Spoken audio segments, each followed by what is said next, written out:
it's Good News with Dick Baumbach. I'm Jeff Heiser here with Mr. Baumbach for the Good News section here on TNR, Talk Network Radio. How are you, Mr. Baumbach? I am doing great, and I've got a lot of good news. I hear that you have something very special for us starting over, I guess, today, this week, and the next several weeks. Yes. What we're going to do is these are good news stories that have been broadcast by us over the last 5 years.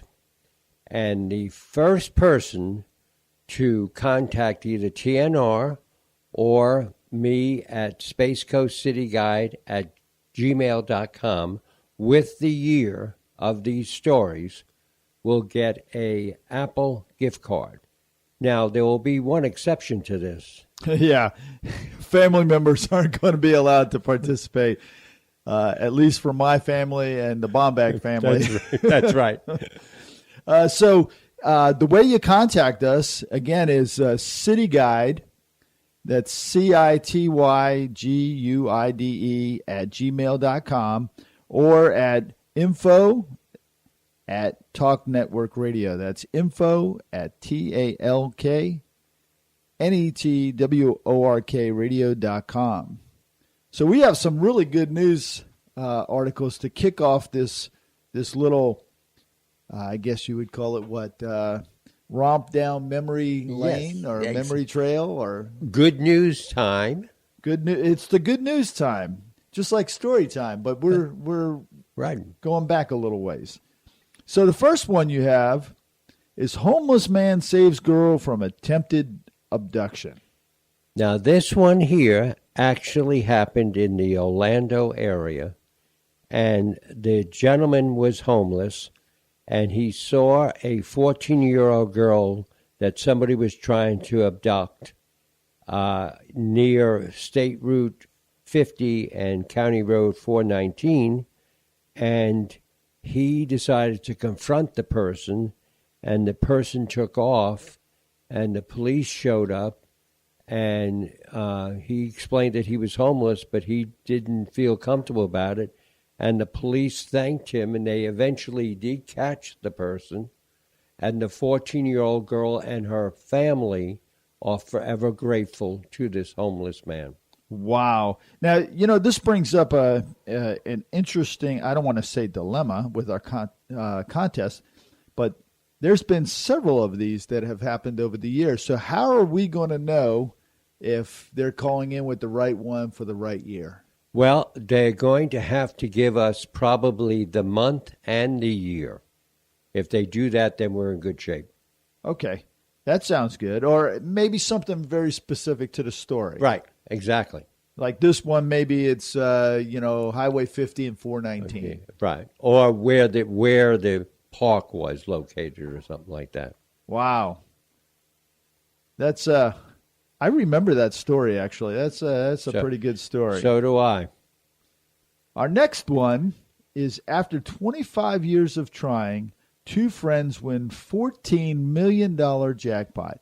Now, this is just amazing, and it's not Dick Baumbach and Jeff Heiser, so that should date you a little bit. Oh, I thought that's who we were going to tell everybody. No, we won the $10 million. Oh, okay. That's between us, though. This happened in New York, and two people, one gentleman worked for another gentleman, and every single week they bought lottery tickets, and nothing happened. And what the one gentleman did, the employee, he went one day, got the weekly lottery tickets, and picked up two quick picks. And one of the pick picks was $14 million. You hear all these people that have played these lottos year in and year out, and they got their set numbers. And then somebody on the team will always go, well, let's just get a quick pick. And it's the quick pick that wins. I know. It's crazy. There was that story down in Melbourne Beach about that. That's right. That's the way they won it. They won it. Oh, boy. Yeah, that wasn't us either. Well, the thing is, again, I know that once in a while we'll do lottery tickets Yeah. for Powerball or whatever. But, I mean, these guys did this for 10 years. That's dedication, actually. And, you know, and then they hit it. And Wow. they ended up taking the lump sum, which was like each one of them got like $4 million. Wow. You know, over the years, I've been, I have a set of numbers that I've had, and I don't play them, but I keep track of them. And you know what? They haven't come in. I'm the At same all. way, but once in a while I'll play the numbers with my fingers crossed. Yeah. When I feel like it's time, you know, like maybe I might do it, but most of the time it just doesn't feel right to me. So the next story you have for this particular year is at 102, she changes oil, spark plugs on her 82-year-old car. Now, I have to say, this is not about my Aunt Joan. Okay. All right. We got that. Okay. This lady is named Margaret Dunning, and she bought a 1930 Packard in 1949. And she liked the smell of gas, and so she decided that she's just going to always change the oil and fix the spark plugs. And she did it, and she was 102, and for all we know, Margaret could still be doing it. That or she could still be sniffing gas.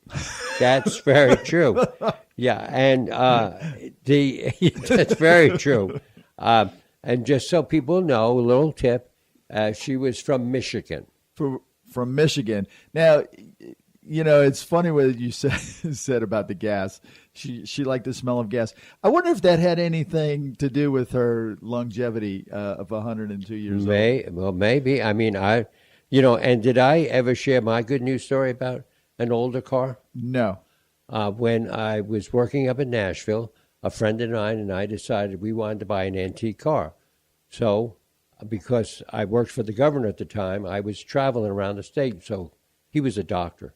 So we decided that I'd be the one to think. Well, 6 months after we started this, I got a phone call. Mr. Baumbach, you still want to buy an antique car? I said, sure.